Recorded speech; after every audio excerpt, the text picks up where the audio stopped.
नमस्कार, मैं सतबीर। आप देख रहे हैं अश्वित सिंह लाइव और इस समय हम इस्कॉन मंदिर अलीगढ़ में मौजूद हैं। आज हम जानेंगे इस्कॉन मंदिर के बारे में। मेरे साथ इस समय मौजूद हैं रसराज जी, जो इस्कॉन मंदिर के बारे में हमें बताएंगे। हरे कृष्ण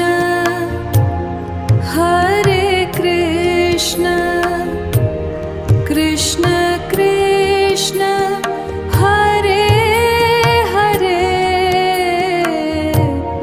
हरे राम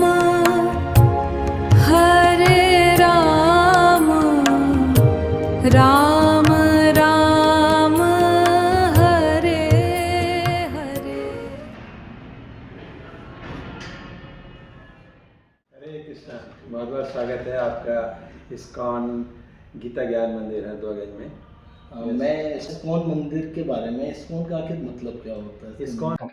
इस्कॉन का अर्थ है international society for Krishna consciousness जी, अर्थात अंतरराष्ट्रीय कृष्ण भावनामृत संघ, जिसका उद्देश्य है पूरे विश्व में कृष्ण भक्ति का, हमारी सनातन संस्कृति का, हमारे विचारों का जी प्रचार करना, जी जिससे कि जो पूरा विश्व में आज अशांति का वातावरण हम देख रहे हैं, तो ये हमेशा रहा है।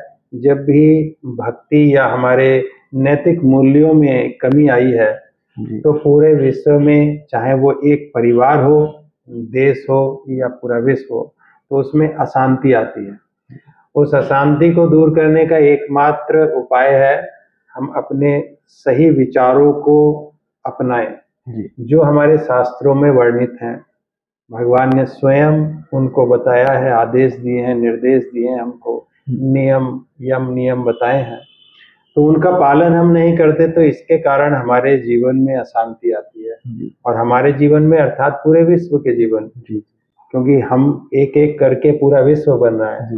तो हम अगर सब उसको अपना लें तो इस संसार में कोई दुख नहीं है, सुख हो सकता है, लेकिन हम उसको अपनाते नहीं हैं। तो इसका प्रचार करने के लिए हमारे जो संस्थापक आचार्य हैं, कृष्ण कृपा मूर्ति अभय चरणारविंद भक्ति वेदांत स्वामी प्रभुपाद, तो उन्होंने अपना पूरा जीवन संघर्ष किया और इसको पूरे विश्व में स्थापित किया। जाते हैं और इस्कॉन मंदिर में जाते हैं तो भक्ति आप थोड़ा बढ़ चढ़ के, एक कहते हैं रॉक मोड में होता है, इसके पीछे भी कुछ? प्रभुपाद ने हमको हमेशा बताया कि हमको विधानों का पालन करके शास्त्र सम्मत भक्ति करनी चाहिए, केवल भावुकता में आकर नहीं करनी चाहिए।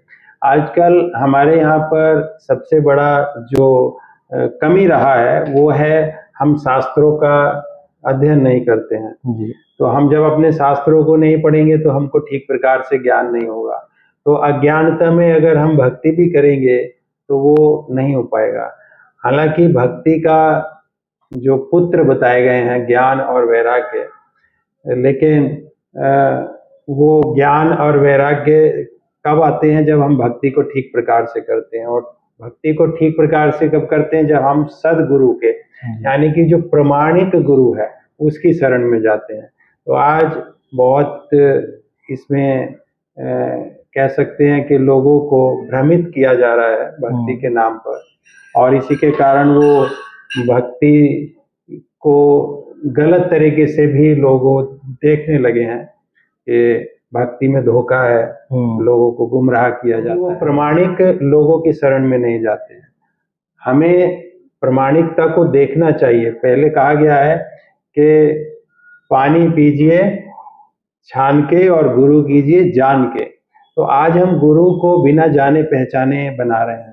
तो प्रभुपाद ने कहा कि प्रामाणिकता को जानना चाहिए, कौन शास्त्रों में वर्णित है, कौन गुरु हो सकता है, कौन से ऐसे संप्रदाय हैं जिनसे हम जुड़कर सही भक्ति को समझ सकते हैं। लेकिन आज हम जाते हैं गुरु को, प्रभुपाद तो यहाँ तक कहते थे कि गुरु को आजकल लोग एक फैशन की तरह देखते हैं, और जैसे लोग घर में कुत्ता पालते हैं ऐसे ही गुरु को पालते हैं कि जैसे हाँ हमारे एक गुरु हैं। जैसे कहते हैं हमारे यहाँ पर एक ये अलसेशन है, ये है, ये हमने यहाँ से मंगाया है। बोले इसी प्रकार से गुरु को एक फैशन हो गया है कि हमारे भी गुरु हैं। लेकिन भक्ति भाव को अपनाने के लिए नहीं गुरु का पालन कर रहे हैं, अपने पापों को गुरु पर डालने के लिए गुरु को अपना रहे हैं। अपने भौतिक कार्यों को सिद्ध करने के लिए गुरु को अपना रहे हैं, जो गुरु का उद्देश्य ही नहीं है। गुरु का उद्देश्य है हमको आध्यात्मिक रूप से उन्नत करना। तो इस्कॉन में पहले दिन से ही ये बताया जाता है कि यहाँ पर आपकी भौतिक कामनाओं की पूर्ति के लिए कोई कार्य नहीं किया जाएगा, यहाँ पर आपको केवल और केवल भक्ति ही सिखाई जाएगी।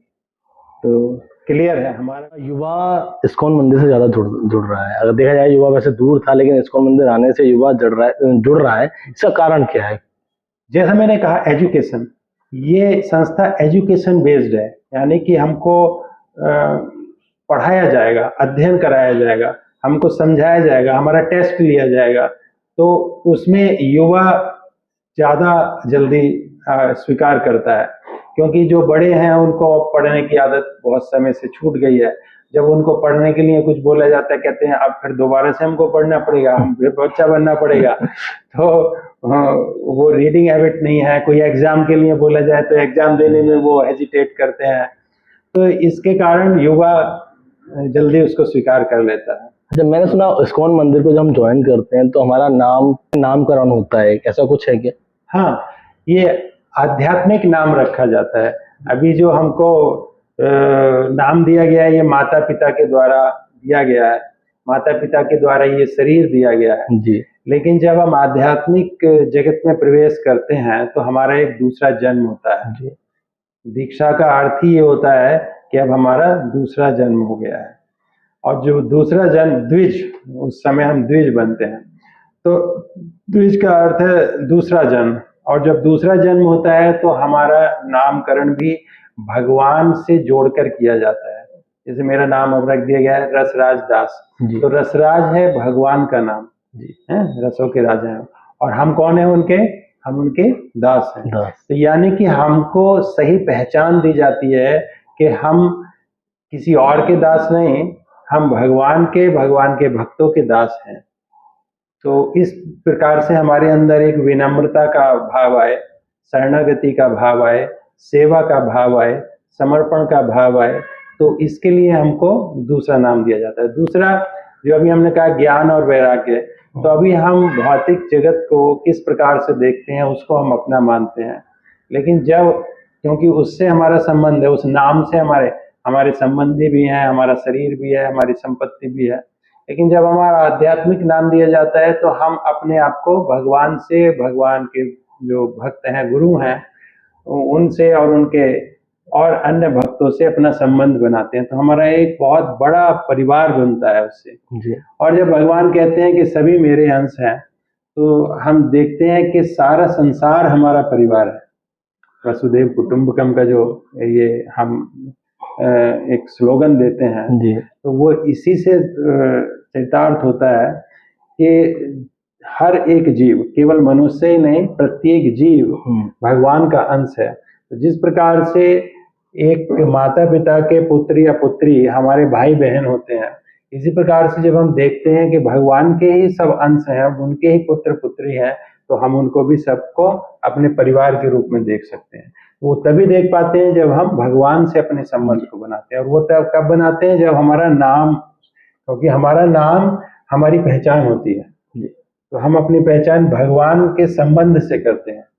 इस्कॉन मंदिर में भक्ति भाव अलग तरीके से देखा जाता है। ये हमारी जो भगवान श्री कृष्ण से चली आ रही परंपरा है, जो ब्रह्मा जी के माध्यम से और फिर चैतन्य महाप्रभु के माध्यम से, मध्वाचार्य जी के माध्यम से, जो हमारे आचार्य हैं, तो उनके माध्यम से ये हम तक पहुंच रही है।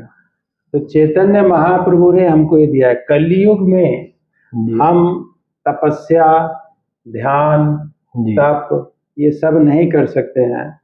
तो इसके लिए क्या है कि कलयुग केवल नाम है, नाम संकीर्तन है। तो कीर्तन के माध्यम से हम समाधि के स्तर पर बहुत सरलता से और सहजता से पहुंच सकते हैं। चैतन्य महाप्रभु जो स्वयं भगवान श्री कृष्ण है और एक भक्त राधा रानी के भाव में वो यहाँ प्रकट हुए हैं। हमारा जो मूवमेंट है वो उन्हीं के द्वारा चलाया गया है और उन्हीं के द्वारा नियंत्रित भी है आज भी। उन्हीं के द्वारा ये मैनेज हो रहा है, भगवान श्री चैतन्य महाप्रभु के द्वारा। तो उन्हीं के द्वारा ये प्रणाली स्थापित की गई है कि हम नृत्य करते हुए, गायन करते हुए, जप करते हुए इस प्रकार से अपने जीवन को अगर अपनाते हैं तो हम बहुत सरलता से भगवान से अपने आप को जोड़ लेते हैं। हम अगर आंखें बंद करके ध्यान लगाएंगे, आप अभी भी ध्यान लगाइए तो कहाँ लगा पाएंगे? जो भी आपका काम होगा उसमें आप अपने आप को पाएंगे। आप कितना भी प्रयास करें कि हम भगवान पर ध्यान लगाएं, लेकिन भगवान पर ध्यान नहीं पहुंचेगा। लेकिन हम जैसे ही गाना प्रारंभ करते हैं, नृत्य करना प्रारंभ करते हैं, हम सारे संसार को भूल जाते हैं। तो ये बहुत ही सरल और स्वाभाविक पद्धति भगवान ने हमको दी है हमारी योग्यता के अनुसार, क्योंकि कलयुग के जो प्राणी है वो बहुत ही विचलित रहने वाले हैं, बहुत ही कह सकते हैं कि कंफ्यूज्ड, भ्रमित रहने वाले हैं। तो वो समझ नहीं पाते, लेकिन नृत्य के माध्यम से आज आप देखिए कि बाहर संसार में अधिकांश लोग एंजॉयमेंट के लिए जा रहे हैं, क्लब्स में जा रहे हैं, रेस्टोरेंट होटल्स में जा रहे हैं, और कभी किसी बहाने से, कभी किसी बहाने से वो नाचना चाहते हैं। नाचता कब जब व्यक्ति आनंद में हो जी, तो वो सोच रहे हैं कि हम आनंद लें। तो आनंद सबको चाहिए, ये हमारा अधिकार है। हम सच्चित आनंद में है तो ये हमारा अधिकार है आनंदित रहना। लेकिन वो जान नहीं पा रहे हैं कि आनंद कहाँ मिलेगा जी। नृत्य में मिलेगा, गायन में मिलेगा, लेकिन वो कौन सा नृत्य हो, कौन सा गायन हो। जैसे आप अभी भी किसी गाने, हमने देखा है लोग शादियों में सड़क पर नाचते हैं तो वो सब अपनी अपनी पसंद का सॉन्ग चलाना चाहते हैं, लेकिन फिर भी वो आनंदित नहीं हो रहे। किसी से कोई हो रहा है, किसी से कोई हो रहा है। लेकिन ये हरे कृष्ण महामंत्र एक ऐसा सॉन्ग है, ऐसा मंत्र है कि इस पर हर कोई आनंदित हो जाता है। जो कभी किसी ने ना भी सुना हो वो भी आता है तो इस पर झूमने लगता है। अभी हमारा 19 तारीख को रथ यात्रा है, तो जो भक्त मंदिर नहीं आ पाते तो उनको हम बाहर सड़क पर जाकर कीर्तन और नृत्य करते हैं, जिससे वो भी उसमें सम्मिलित हो सके। मैंने भी देखा है कि आप भजन कीर्तन करते जाते हैं, जो भी साथ में मिलता है उसको भी आप नृत्य कराते हैं, हरे कृष्णा का जाप करवाते हैं। किसी को थोड़ा बहुत होता भी है तो चला जाता है। हम प्रार्थना कर लेते थे कि आप को अगर कुछ कष्ट हुआ है तो हमें क्षमा करें, लेकिन नॉर्मली नहीं होती है। हरे कृष्णा मंत्र के पीछे की क्या कहानी है? कहानी का अर्थ क्या है आपसे कि कहानी मतलब इसकी हिस्ट्री? हाँ, हरे कृष्णा मंत्र। हरे कृष्णा महान मंत्र जो है ये कोई इस्कॉन का मंत्र नहीं है जी। ये वैदिक मंत्र है और हमारे सभी शास्त्रों में बताया गया है, और कलयुग के लिए ये विशेष है। एक उपनिषद है कलिसंतरण उपनिषद, जो केवल कलयुग के विषय में, जिसमें वर्णित है कि कलयुग के जीव किस प्रकार से भक्ति को प्राप्त कर सकते हैं, भगवान को प्राप्त कर सकते हैं और अपने जीवन को सफल बना सकते हैं। तो उसमें ये बताया गया है ब्रह्मा जी के द्वारा नारद जी को।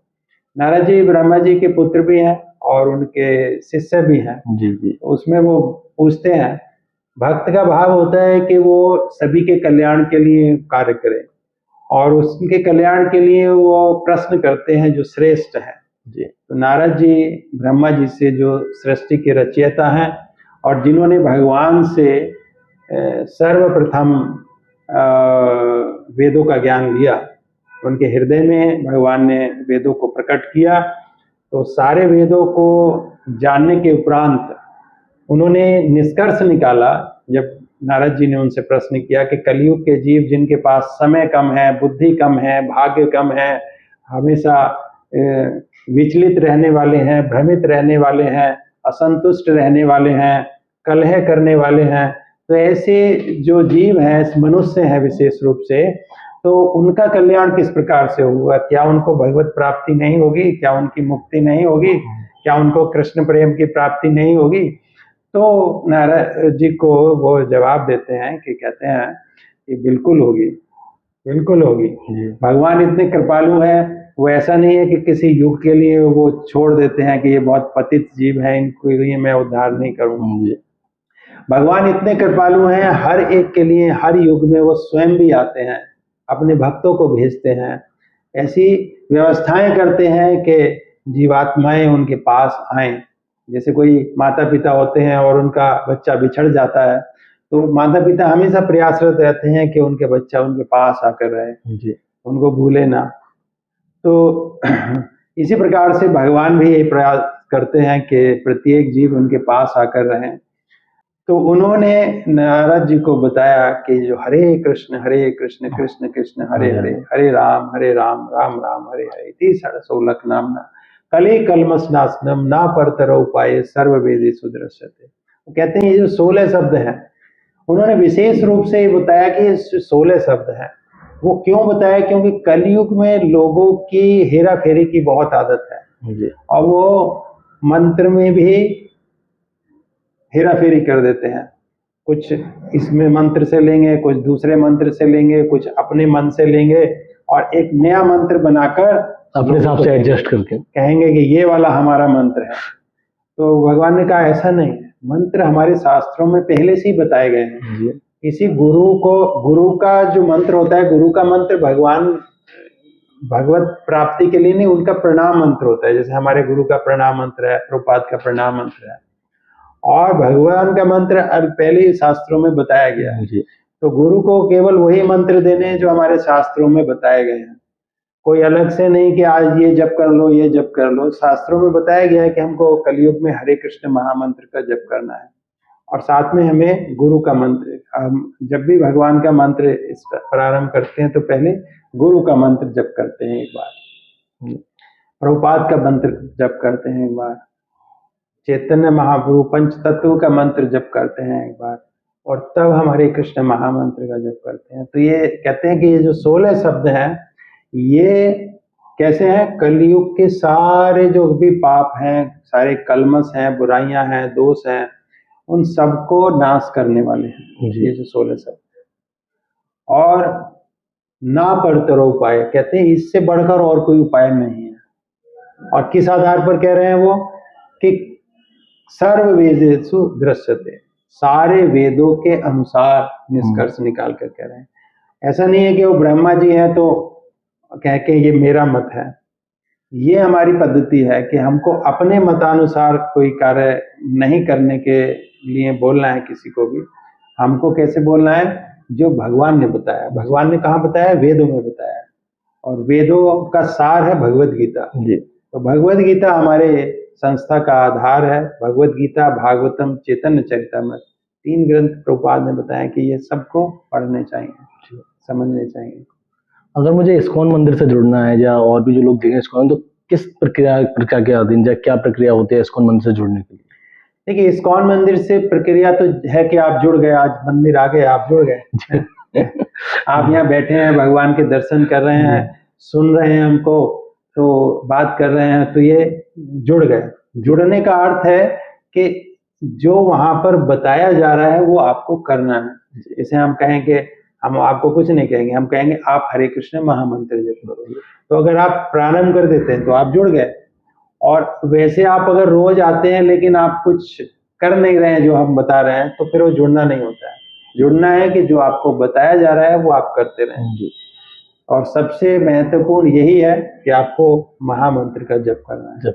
यही कलयुग का आधार है, यही हमारे आनंद का या हमारे आत्म साक्षात्कार का, भगवत साक्षात्कार का, भगवत प्राप्ति का आधार है। मैं अलीगढ़ इस्कॉन मंदिर के बारे में बात करूं तो हम युवाओं को जोड़ते हैं। तो जैसे कि मैंने देखा हॉस्टल वगैरह भी है यहाँ पर, तो उसका किस तरह से प्रचलन होता है? किस तरह से छात्रों को या उनको लाया जाता है यहाँ पर? यहाँ पर 2 प्रकार के भक्त रहते हैं। एक तो छोटे बच्चे हैं जो हमारे गुरुकुल में रहते हैं जी, तो वो सेपरेट बिल्डिंग है, सेपरेट व्यवस्था है, तो वहाँ पर रहते हैं। बाकी भक्त मंदिर में रहते हैं जो 18 साल से जी अधिक आयु के हैं। तो जो भी इच्छा करता है, देखिए इस संसार में आज लाखों तरह के कार्य हैं जिसमें जीव एंगेज हैं अपने आप को जीविका चलाने के लिए या अपना जीवन यापन करने के लिए या कुछ भी अपने लक्ष्य की प्राप्ति के लिए वो प्रयासरत हैं।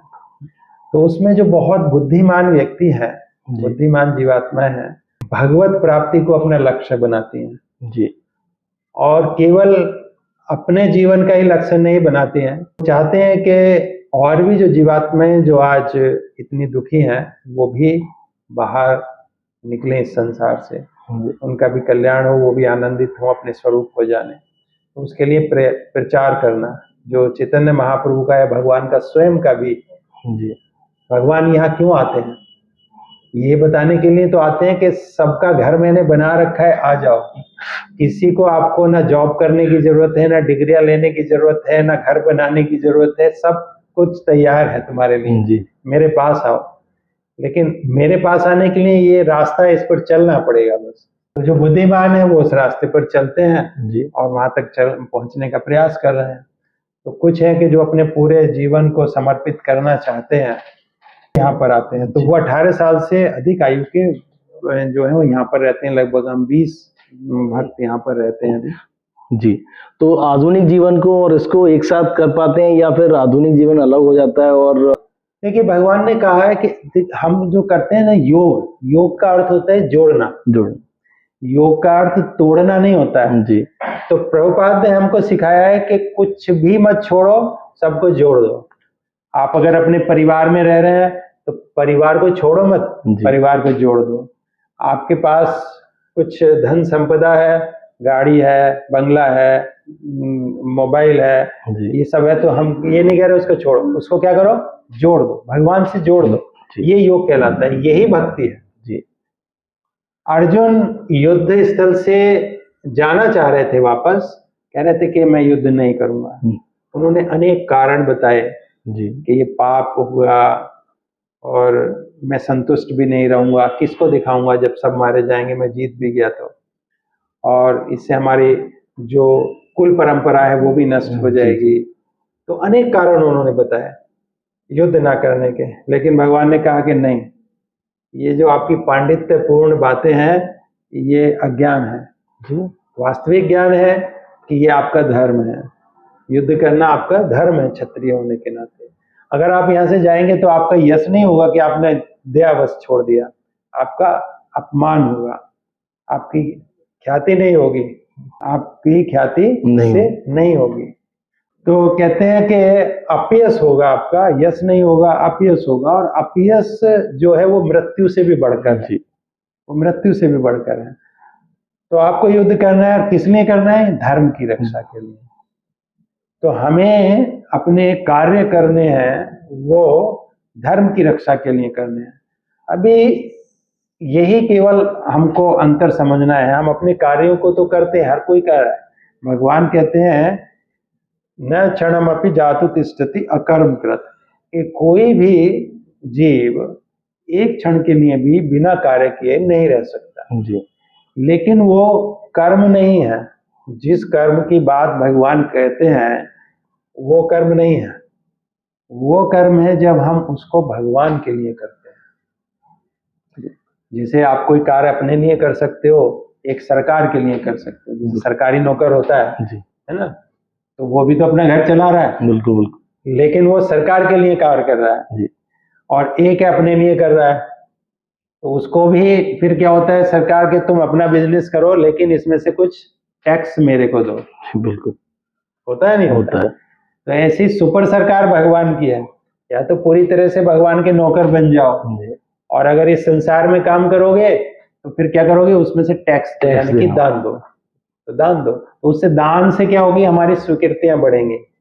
तो आने वाले जन्मों में फिर हमको पूर्णतः अपने आप को समर्पित करने की भावना जागृत होगी, ऐसा अवसर मिलेगा और तब हम भक्ति करेंगे।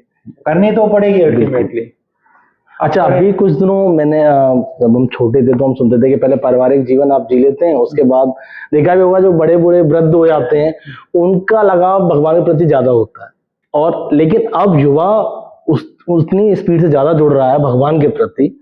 तो पहले जो पारिवारिक जीवन को खत्म करने के बाद जुड़ना सही था, या आज साथ के साथ जुड़ रहे हैं वो सही?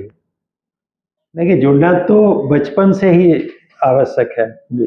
हमारे शास्त्र तो बताते हैं कि जब जीवात्मा माता के गर्भ में आती है उसी समय से जो माँ है उसका कर्तव्य होता है कि भगवत गीता, भागवतम इसका पठन और श्रवण करे, जी जिससे कि उसके अंदर सही संस्कार आए। तो भक्ति तो जन्म से पहले से प्रारंभ हो जानी चाहिए। लेकिन आजकल मोबाइल चलता है, टीवी चलता है, न्यूज़पेपर चलता है, फिल्में चलती हैं, लड़ाई झगड़े चलते हैं, तो वही आज हम देखते हैं कि बच्चा आते ही सबसे पहले मोबाइल सीख लेता है। बिल्कुल। क्यों सीख लेता है? क्योंकि वो तो उसने गर्भ से ही सीखा है। जी भागवत क्यों नहीं पढ़ता? क्योंकि वो तो सीखा नहीं। तो शुरू से ही ये बुढ़ापे का कार्य नहीं है, ये तो जन्म से पहले का कार्य है।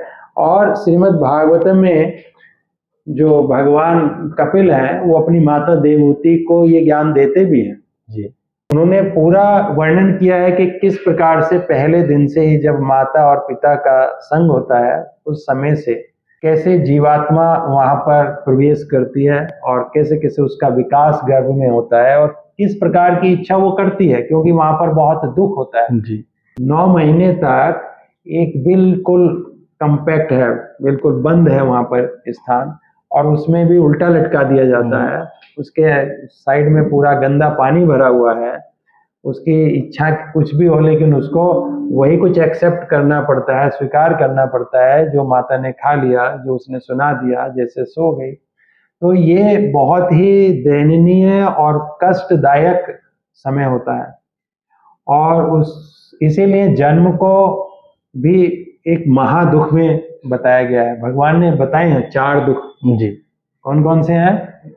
जन्म, मृत्यु, जरा, व्याधि, दुख दोषानुदर्शनम। कहते हैं इन 4 जगहों में दुख के दर्शन करने चाहिए। जन्म में हमें दुख के दर्शन करने चाहिए कि हमने कितना कष्ट वहां पर पाया। तो वहां पर भगवान कपिल देव बताते हैं कि उस समय पर जीवात्मा भगवान से प्रार्थना करता है कि मेरे को यहाँ से बाहर निकालो। बाहर निकलते ही मैं करूंगा हरे कृष्ण कृष्ण कृष्ण हरे हरे, हरे राम राम राम हरे हरे। लेकिन माता पिता उसको क्या करते हैं? A for apple, B for boy, Hare Krishna, खत्म। मोबाइल पकड़ो, उसमें कार्टून देखो। आधुनिक चीजों के माध्यम से अगर मैं भजन करता हूँ, जैसे मैंने मोबाइल चला लिया या टीवी चला लिया, स्पीकर चला लिया और मन से भजन नहीं कर रहा हूँ, तो क्या भगवान के प्रति भक्ति मानी जाएगी मेरी? भक्ति मानी जाएगी, लेकिन निम्न स्तर की। अच्छा। कोई भी श्रवण कर रहे हैं हम, तो अगर हम फिल्मी गाने की जगह अगर भगवान का नाम सुन रहे हैं तो ये भक्ति ही है। सुबह सुबह देखा होगा आजकल ये कल्चर हो चुका है कि सुबह उठते हैं और 10-20 मिनट के लिए भजन कीर्तन हाँ कर लेते। Something is better than nothing. उससे कुछ बेहतर। हाँ, तो ये भी स्वीकृतियां हैं। तो ऐसे ही धीरे धीरे हमारी स्वीकृतियां इकट्ठी होती हैं, और इकट्ठी होती होती जब वो मात्रा बढ़ जाती है जी। तो फिर हम एक प्रकार से भगवान के नाम को स्वीकार करते हैं, गुरु को स्वीकार करते हैं, भक्ति को स्वीकार करते हैं, भगवान को स्वीकार करते हैं, भक्तों को स्वीकार करते हैं जी, मंदिर को स्वीकार करते हैं, दर्शन करते हैं, धाम जाते हैं, श्रवण करते हैं, अनेक प्रकार की क्रियाओं में फिर हम लग जाते हैं। तो जो लोग सुबह सुबह भजन कीर्तन सुनते हैं, करते नहीं है, सुनते हैं, तो उनकी भक्ति मानी जाएगी? हाँ, भक्ति मानी बिल्कुल। अब जैसे आप भौतिक जगत में देखते हो कि बच्चे प्ले स्कूल में जाते हैं जी, तो उसको स्कूल माना जाएगा या नहीं माना जाएगा? क्लास तो भी कुछ नहीं है जी। सही में, तो क्लास फर्स्ट से स्टार्ट होता है नहीं होता जी, है? जी। लेकिन फिर भी उसको स्कूल बोलते हैं, प्ले स्कूल। जी। अभी वो खेल रहा है, खेलने के साथ साथ उसको ये बताया जा रहा है कि आगे तुमको स्कूल में जाना है। जी, वो तैयारी आपकी तैयारी कर लो। तो खेल खेल में उसको ये चीज सिखाई जा रही है कि तुमको स्कूल में एडमिशन लेना है। जी। तो ऐसे ही वो खेल खेल चल रहा है, यानी कि बाद में उनको भक्ति को स्वीकार करना। तो मेरा लास्ट सवाल था, अभी आपने देखा होगा कुछ सालों से भक्ति की तरफ, भगवान की तरफ युवा या सभी लोग कुछ ज्यादा ही अग्रसित हो रहा है, ज्यादा ही बढ़ रहा है।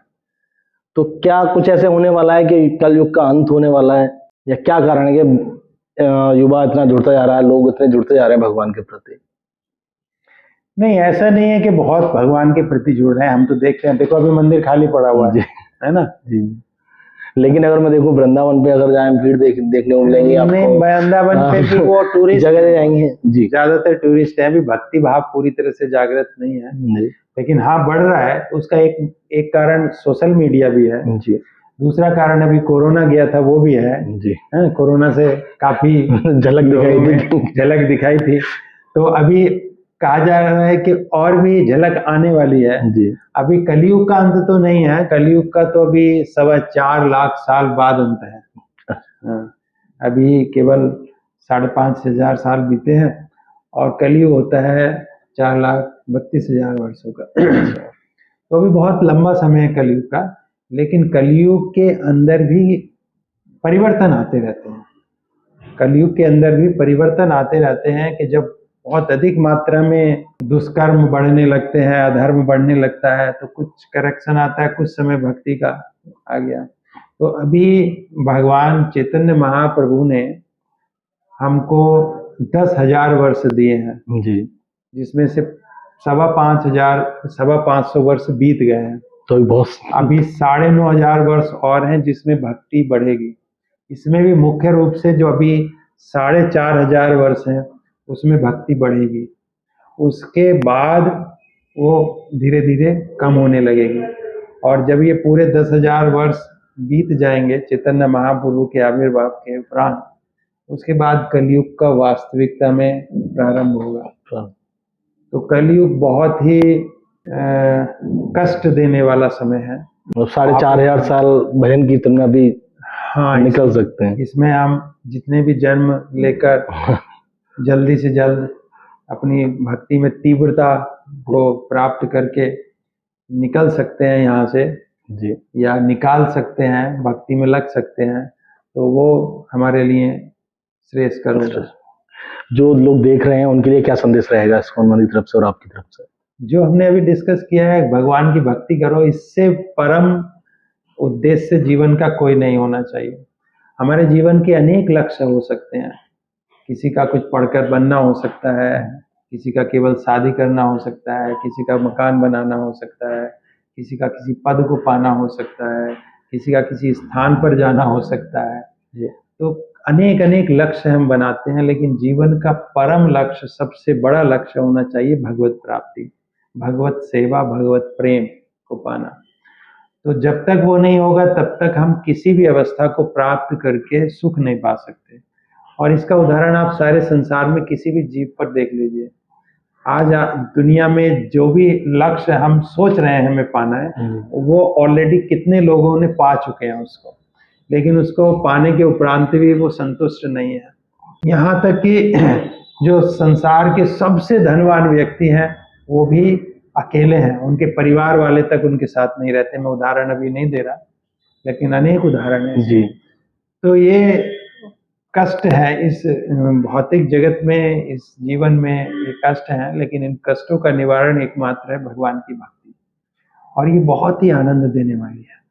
कई बार हमसे पूछते हैं कि इस्कॉन के भक्त हमेशा मुस्कुराते कैसे रहते हैं? जी जी बिल्कुल कि ये कभी दुखी नहीं दिखाई जी जी बिल्कुल सही कह रहे हैं। दुखी इसलिए नहीं दिखाई देते क्योंकि उन्होंने उस आनंद के स्रोत को पा लिया है। जी आनंद केवल भगवान श्री कृष्ण से आ सकता है, भगवान से आनंद आता है। जैसे आप जाएंगे सब्जी लेने, सब्जी बाजार में जाएंगे, सोना लेने गोल्ड के बाजार में जाएंगे, जी जी कंप्यूटर लेने कंप्यूटर के बाजार में जाएंगे, आनंद कहाँ मिलेगा? हम सोचते हैं होटल में मिलेगा, रेस्टोरेंट में मिलेगा, क्लब में मिलेगा, शॉप पे मिलेगा, नहीं मिलेगा। वहां पर उनमें आनंद नहीं है। गाड़ी में अगर आनंद होता तो गाड़ी कूद रही होती, तो वो नहीं है। आनंद हमको केवल भगवान श्री कृष्ण से मिल सकता है, वो उसके स्रोत है। तो जब हम उनसे जुड़ते हैं तो आनंद अपने आप आने लगता है। जी जी कोई पैसा खर्च नहीं करना आपको, बिना पैसे के आनंद मिलेगा। धनवान बनने की आवश्यकता नहीं है, उसके लिए हमको शरणागत होने की आवश्यकता है। जी भगवान के शरणागत होंगे तो वो कैसे हो सकते हैं, वो हम यहाँ पर सीखते हैं, सिखाते हैं, सीखते भी हैं, सिखाते भी हैं। जी जैसे टीचर होता है तो टीचर सीखता भी है, सिखाता भी है। तो आप सबसे प्रार्थना है कि आप भी यहाँ पर आइए, आप सबके लिए यहाँ द्वार खुले हैं। जी और यहाँ पर हमारी रेगुलर भगवत गीता की, भागवतम की क्लासेस होती हैं। यूथ के लिए अलग से क्लासेस होती हैं। संडे को सभी के लिए 11 बजे से प्रोग्राम रहता है। तो बहुत सारे प्रोग्राम हमारे होते हैं, हाउस प्रोग्राम होते हैं, ऑनलाइन प्रोग्राम होते हैं, ऑफलाइन प्रोग्राम होते हैं, कॉलेजेस में प्रोग्राम होते हैं। तो ये सबके लिए हमारा पहले टीचिंग का रहता है कि भगवत गीता के आधार पर पहले हम समझें कि हम कौन है, भगवान कौन है, भगवान से हमारा संबंध क्या है, हमें भगवान की भक्ति या उनकी सेवा क्यों करनी चाहिए, उससे हमें क्या मिलेगा, ये भौतिक जगत क्या है, टाइम काल क्या है, कर्म क्या है। तो ऐसे अनेकों प्रश्न होते हैं जिनके उत्तर हम खोज रहे होते हैं लेकिन आज तक नहीं मिले हैं। तो उन सब के उत्तर यहाँ पर मिलते हैं और इसी के कारण हम यहाँ टिके हुए हैं। मैं अपनी दिल्ली में था, गुड़गांव में था, अपना जॉब ये सब छोड़कर मेरे को यहाँ आनंद लगा तो इसलिए आए, है ना। तो उसमें आनंद नहीं है जी, उसमें आनंद नहीं है, इसमें आनंद है। तो सभी युवाओं से विशेष रूप से प्रार्थना है कि वो आए और समझें और जुड़ें। काफ़ी यूथ यहाँ पर जुड़ भी रहा है। श्रील प्रभुपाद ने कहा कि युवा जो हैं वो कच्चे घड़े की तरह हैं और जो बड़े हैं प्रौढ़ अवस्था में पहुंच गए हैं तो वो पक्के घड़े की तरह हैं। अगर उनको कच्चे घड़े की शेप आप चेंज कर सकते हो लेकिन पक्के की आप करोगे तो टूट जाएगा। तो क्योंकि वो जो लाइफ स्टाइल या जो शिक्षा जो अनुभव उनके हैं उनको चेंज कर पाना उस उम्र में थोड़ा डिफिकल्ट होता है। वो कर सकते हैं लेकिन मुश्किल होता है। लेकिन युवाओं का अभी लर्निंग एज है तो उसमें वो बहुत ही सुविधाजनक वो सीख सकते हैं अपने सारे कार्यों को, अपने अध्ययन को, अपनी स्टडीज़ को करते हुए, अपने परिवार के समाज के कार्यों को करते हुए किस प्रकार से हमें अपने जीवन को संतुलित करना है जिससे हम सक्सेस के साथ साथ संतुष्टि भी पाएं। सफलता तो लोग सोचते हैं कि हम धनवान बनेंगे, कोई पद को प्राप्त कर लेंगे, चाहे अमेरिका चले जाएं, ये चले जाएं, वो चले जाएं, मिल गए, लेकिन संतुष्ट नहीं रहते। और आज आप देखते हो कि अनेक युवा सुसाइड कर रहे हैं। क्यों कर रहे हैं हम सुसाइड? सब कुछ होने के उपरांत भी सुसाइड कर रहे हैं। तो ये एक पराकाष्ठा है संतुष्टि की कि अपने जीवन को स्वयं ही समाप्त कर रहे हैं। तो इस सब से नशे का अभी एक और बहुत बड़ा मुद्दा जो हमने अभी डिस्कस नहीं किया यहाँ पर वो है कि युवा नशे में आ रहे हैं, नशा कर रहे हैं तरह तरह का और उसको एक बड़े गर्व से दिखाना चाहते हैं कि हम नशा करते हैं। तो ये प्राउडली बोलते हैं, अच्छा एक स्टेटस सिंबल भी समझने लगे हैं और बाद में वो अपना जीवन समाप्त कर लेते हैं। इसमें अनेक युवा ऐसे हैं कि उस लत के कारण अपना शरीर तक छोड़ दिया, उन्होंने मृत्यु हो गई उनकी। तो ये सब ना हो और वो सही संस्कारों को, सही आदतों को स्वीकार करते हुए अपने जीवन में बहुत ही आनंद पूर्वक रहें।